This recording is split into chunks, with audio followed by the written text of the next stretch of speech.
২১শে August grenade হামলার মামলায় যাবজ্জীবন কারাদণ্ডপ্রাপ্ত তারেক রহমান ও মৃত্যুদণ্ডপ্রাপ্ত সাবেক স্বরাষ্ট্র প্রতিমন্ত্রী লুৎফুজ্জামান বাবর সহ সব আসামির খালাসের রায়ের বিরুদ্ধে রাষ্ট্রপক্ষের দায়ের করা আপিলের শুনানির দ্বিতীয় দিনের মতো শুরু হয়েছে।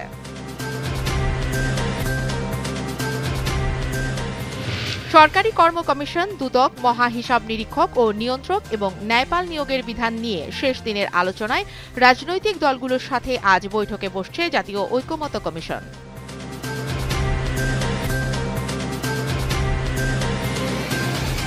নির্বাচন কমিশনের নিবন্ধিত রাজনৈতিক দলগুলোর আয় ব্যয়ের হিসাব দেওয়ার সময় শেষ হচ্ছে আজ।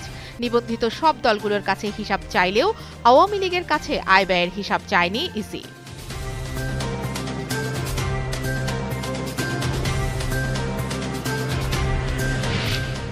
ইরানের পেট্রোলিয়াম ও পেট্রোকেমিক্যাল পণ্য বাণিজ্যের অভিযোগে ৬ ভারতীয় প্রতিষ্ঠানের ওপর নিষেধাজ্ঞা দিয়েছে যুক্তরাষ্ট্র। দেশটির পররাষ্ট্র দপ্তর এই নিষেধাজ্ঞার ঘোষণা দেন।